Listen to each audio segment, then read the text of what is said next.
이어서 우리 하나님의 말씀 함께 찾아서 보겠습니다. 우리 오늘 말씀은 창세기 50장 15절에서 21절까지 말씀입니다. 창세기 50장 15절에서 21절까지 말씀, 우리 한 절씩 교독합니다. 요셉의 형제들이 그들의 아버지가 죽었음을 보고 말하되, 요셉이 혹시 우리를 미워하여 우리가 그에게 행한 모든 악을 다 갚지나 아니할까 하고,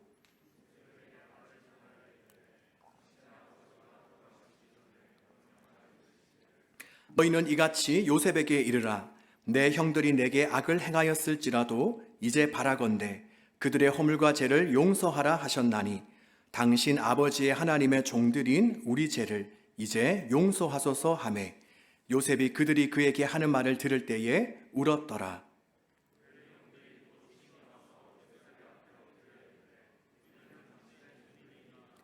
요셉이 그들에게 이르되, 두려워하지 마소서. 내가 하나님을 대신하리이까.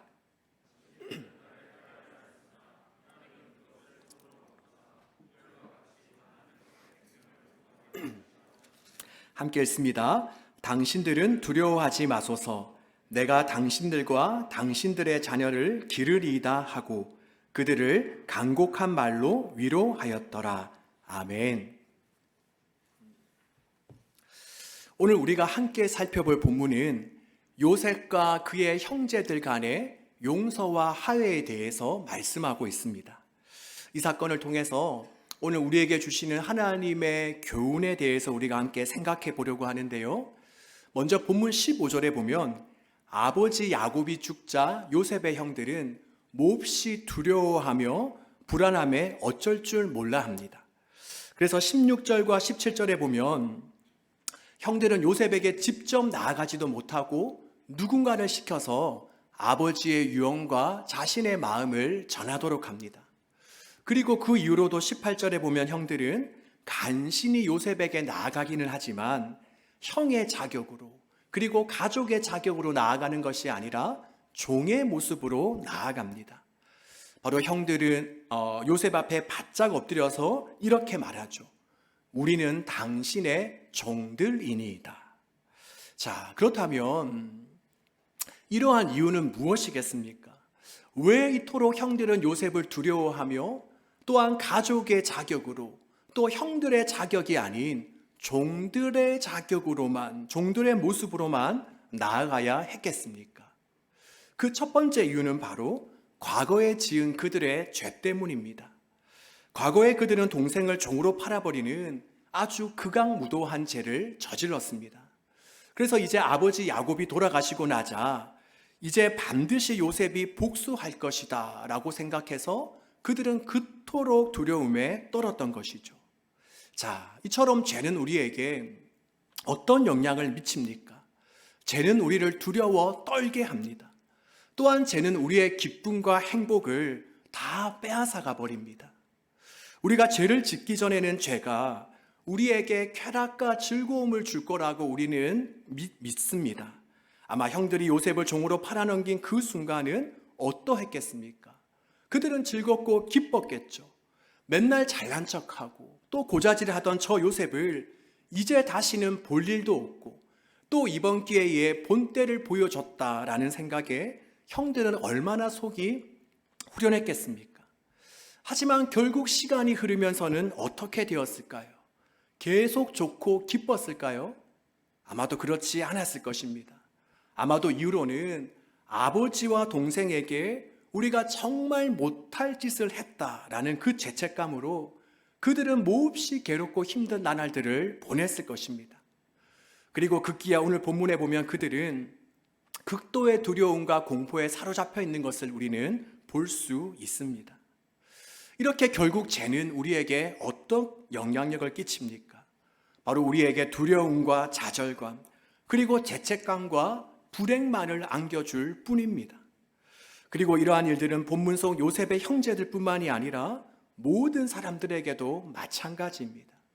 우리가 잘 아는 아담과 하와를 보면 그들은 하나님께서 금하신 선악과를 먹기 전에 이제 우리가 이것만 먹으면 이제 우리는 하나님처럼 될 수 있겠구나 라는 생각에 몹시 들뜨고 기대가 됐을 것입니다.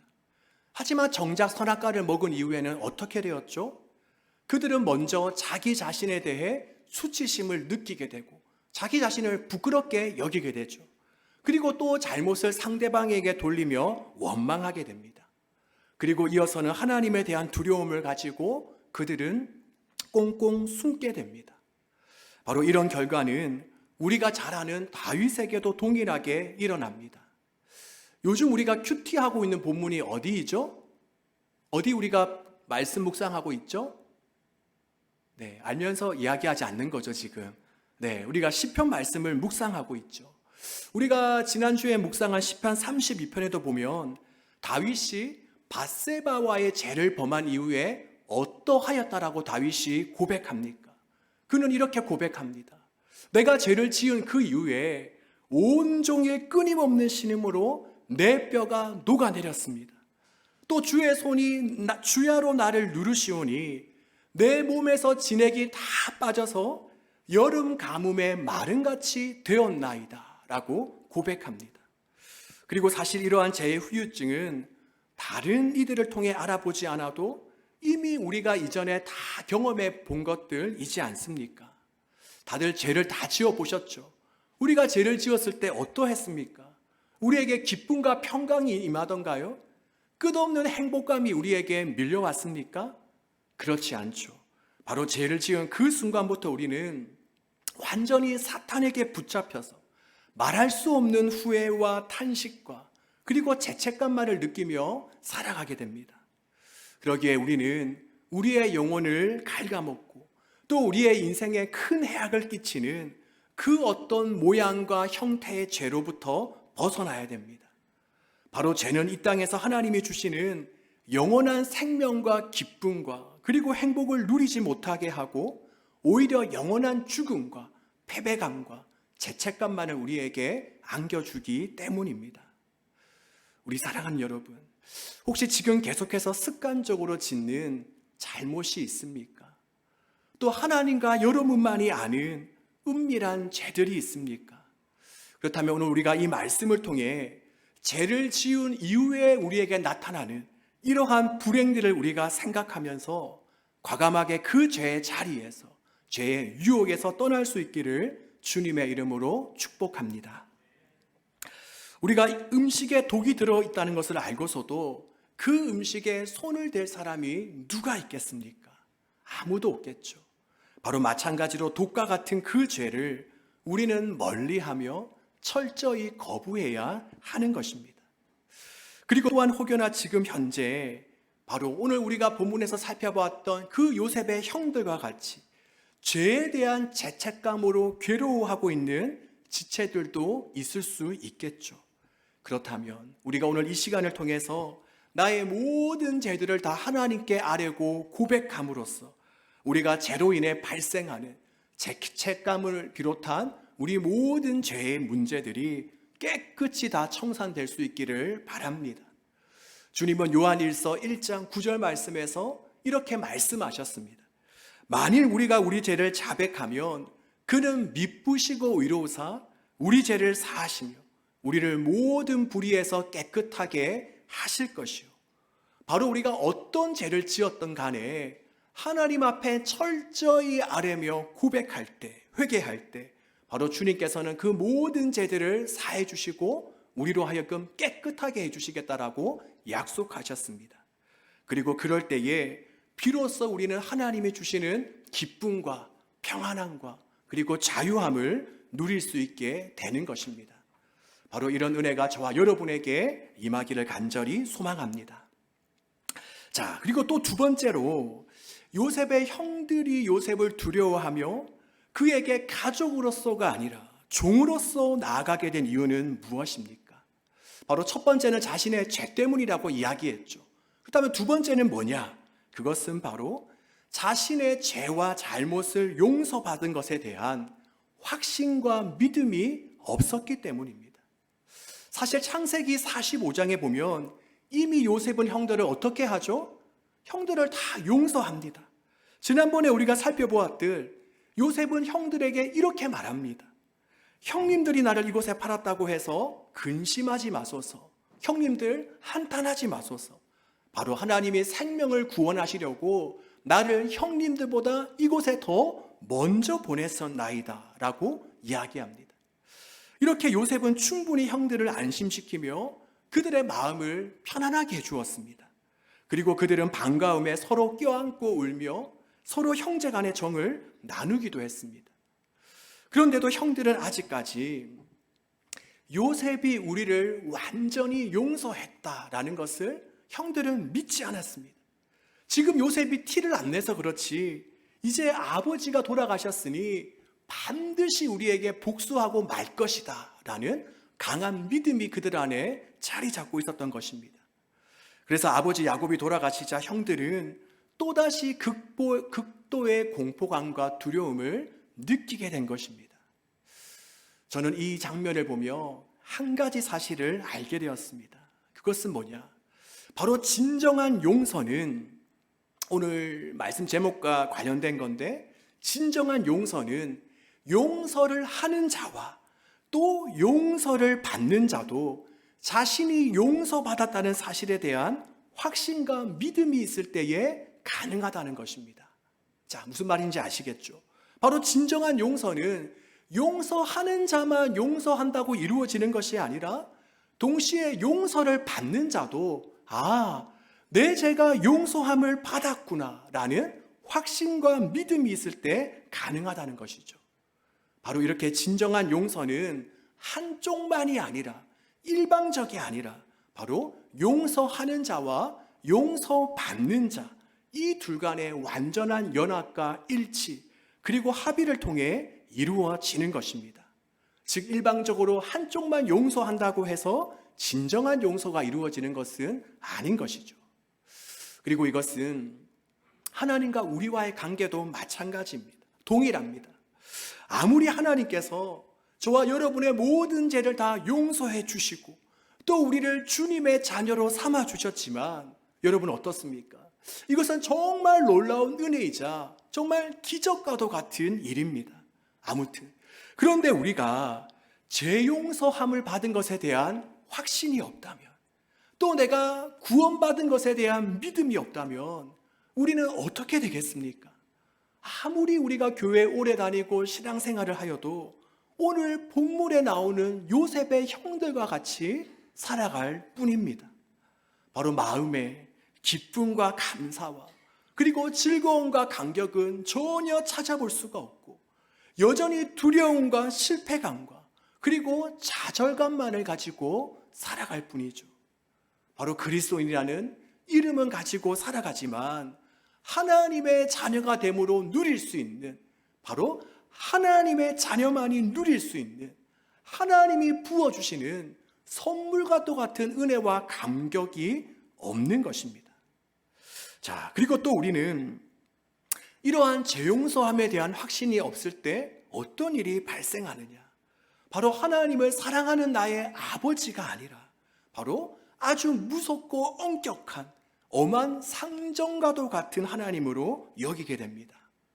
그래서 신앙생활을 할 때도 아버지와 자녀와의 관계가 아니라 주인과 종의 관계처럼 항상 하나님을 두려워하고 무서워하며 또 내가 끊임없이 하나님을 위해서 뭔가를 해야만 되는 것처럼 우리가 여기게 되는 것이죠. 그렇다면 지금 이 자리에 앉아있는 저와 여러분은 어떻습니까? 지금 우리 모두는 하나님으로부터 재용서함 받은 것에 대한, 또 내가 구원받은 것에 대한 확신과 믿음이 있습니까? 그리고 거기로부터 비롯된 기쁨과 감격과 감사를 우리가 충분히 누리고 있습니까? 나 같은 사람을 택하셔서 하나님께서 나를 용서해 주시고 하나님의 자녀 삼아 주셨구나. 하나님 두려운 줄 모르고 하나님의 자리에 올라서 내 마음대로 살아가던 이 망나니 같은 나를 하나님께서 받아주시고 새 사람 만들어 주셨구나라는 이러한 고백과 믿음이 저와 여러분에게 지금 있냐 말입니다. 바라기는 재용서함과 구원에 대한 확신이 저와 여러분의 마음에 가득하기를 바랍니다.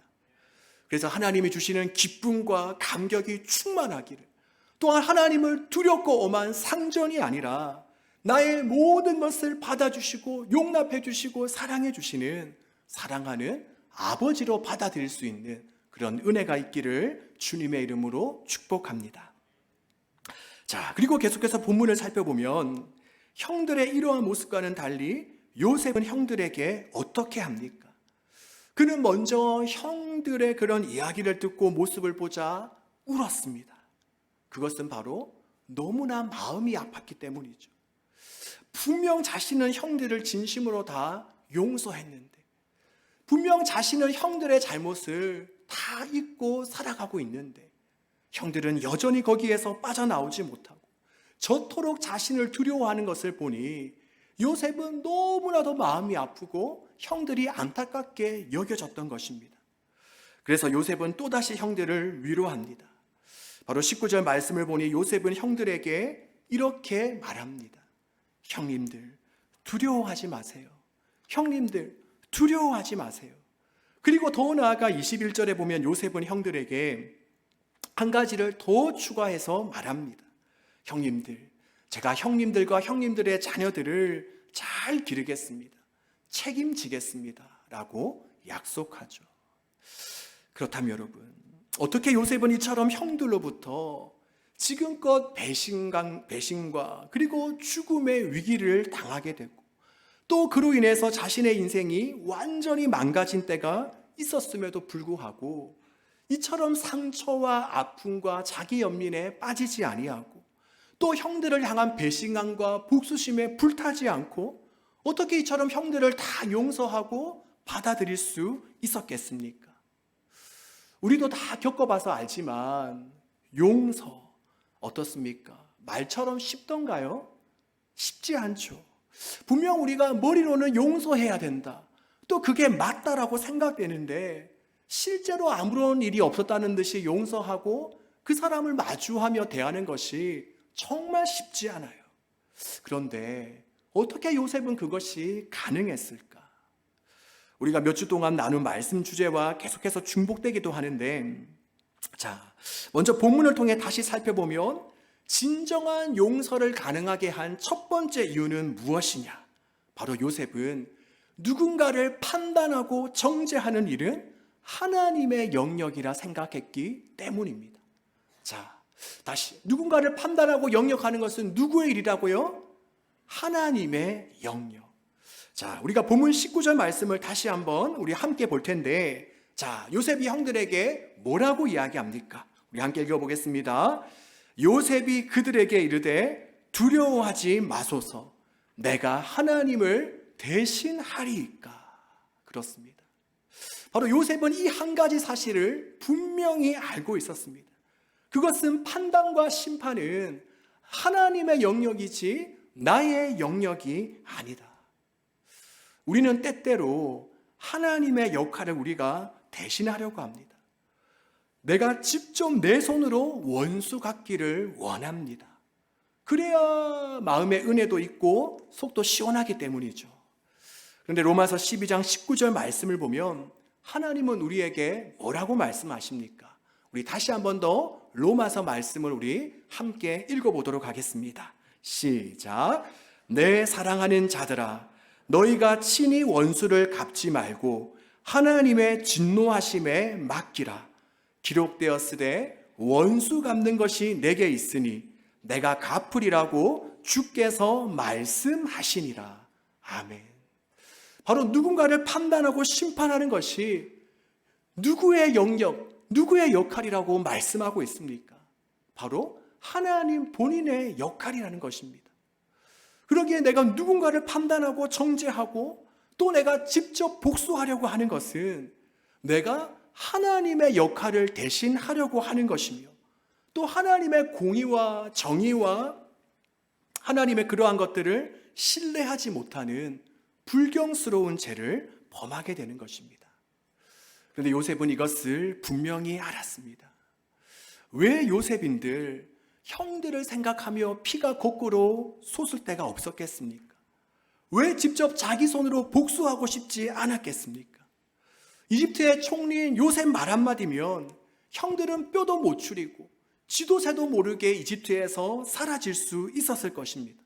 하지만 바로 요셉은 자신의 영역과 하나님의 영역, 자신의 역할과 하나님의 역할을 분명히 구분할 줄 알았기에 자신의 형들을 직접적으로 심판하지 않은 것입니다.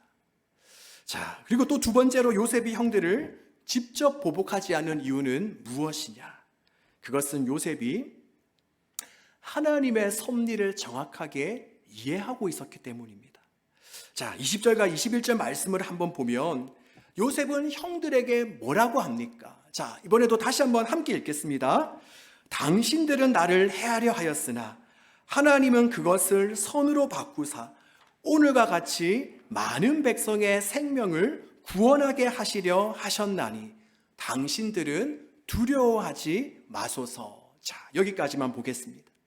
즉 요셉은 그동안 자신에게 일어났던 그 모든 일들이 다 하나님의 섭리 가운데 일어났다는 것을 알았습니다. 바로 이 지옥과도 같은 이 일들이 결코 우연히 또한 재수가 없어서 내게 일어난 것이 아니라 바로 하나님께서 하나님의 선하신 뜻과 계획과 선하신 목적을 위해 이 모든 것들을 주관하고 계셨구나 하는 것을 바라보았던 것입니다. 여러분, 우리가 예수님을 믿어서 영생을 얻었다라는 것은 도대체 무슨 말일까요? 우리가 예수님을 믿어 영생을 얻었다라는 것은 무슨 말일까요?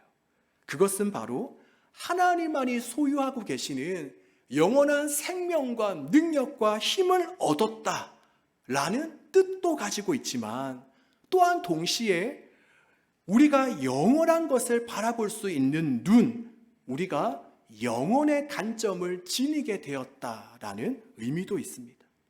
즉 우리 믿는 자들은 그동안 단지 겉으로 표면적으로만 드러나는 것을 바라보는 삶에서 이제는 그 속에 담긴 영원한 하나님의 뜻을 발견할 수 있게 되었다는 것입니다.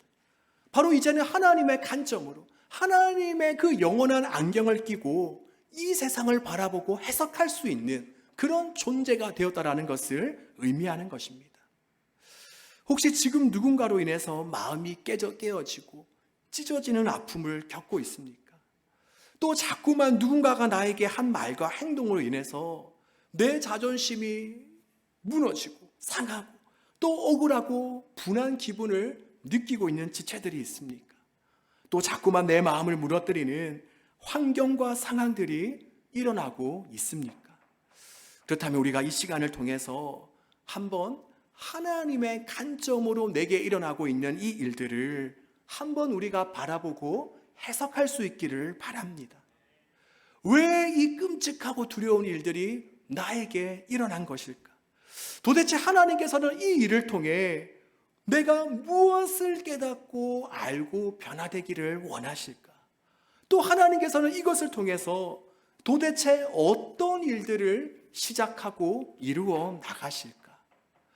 우리가 이러한 질문에 대한 답이 찾아지기 시작할 때 바로 나에게 일어나는 이해하기 힘든 이 일들이 하나님의 관점으로 보여지고 해석되기 시작할 때 그때 우리는 바로 모든 고난과 어려움도 참아낼 수 있고 또 그 과정에서 겪게 되는 나를 힘들게 하는 사람들을 이해하고 용서할 수 있게 되는 것입니다. 자, 이제 설교를 정리하도록 하겠습니다. 오늘 우리는 본문을 통해서 요셉과 그의 형제들 간의 화해와 용서를 살펴보았습니다. 그런데 오늘 이 본문이 위치한 곳을 보면 아주 특별합니다. 자, 오늘 본문을 기준으로 그 전과 그리고 본문 그 뒤를 보면 어떤 사건이 지금 나타나고 있죠? 자, 본문 앞에는 어떤 사건? 어떤 사건? 어떤 사건? 네, 성경책 없으신가요? 네, 없나요? 네. 자, 오늘 본문 앞에는 야곱의 죽음이 나오고 또 본문 뒤로는 요셉의 죽음이 나옵니다. 이렇게 오늘 본문은 야곱과 요셉 두 사람의 죽음 사이에 끼어 있습니다. 그렇다면 이러한 문학적 구조가 우리들에게 암시하고 있는 것은 무엇이겠습니까? 바로 아버지 야곱의 죽음 이후에 아들 요셉이 죽을 때까지 했던 일 중에 가장 의미 있는 사건은 무엇인가? 주님께서 우리의 인생을 돌아보시면서 가장 의미 있게 여기시는 것은 무엇인가? 그것은 바로 완전한 용서와 화해라는 것입니다. 그렇습니다. 주님은 우리가 다른 사람들과 서로 화평을 이루어 가기를, 서로 연합하고 하나 되기를 원하십니다. 서로 간에 오해와 잘못이 있다면 서로 용납하고 용서하기를 원하십니다. 왜냐? 바로 주님께서 이 땅에 오셔서 하신 일이 바로 이 연합사역, 하나됨을 이루는 이러한 사역이기 때문이죠. 그런데 아까도 이야기했지만 이것이 참 말처럼 쉽지가 않아요. 그래서 오늘 본문은 두 가지 비결을 우리에게 제시하고 있습니다. 먼저 하나는 누군가를 판단하고 정죄하는 것은 바로 하나님의 영역이라는 것. 결코 저와 여러분은 그 하나님의 자리에 설 수 없다는 것을 우리가 아는 것이고, 또 나머지 하나는 하나님의 시선과 관점으로 이 세상의 모든 되어지는 일들을 바라보고 해석하는 것입니다. 하나님의 섭리를 이해하는 것입니다. 그럴 때 비로소 우리는 모든 사람을 이해하게 되고 모든 환경으로부터 승리하게 되는 것입니다. 바라기는 저와 여러분에게 하나님의 안경이 끼워지는, 그리하여 하나님의 관점으로 우리가 모든 것을 바라보고 해석할 수 있는 그런 은혜가 임하기를 간절히 소망합니다. 그래서 우리 예전사 공동체 모두는 정말 원수까지도 사랑되어지고, 또 우리에게 일어나는 모든 고난도 우리가 인내함으로 잘 이겨낼 수 있는 그런 성숙한 우리 모두가 되기를 주님의 이름으로 축복합니다.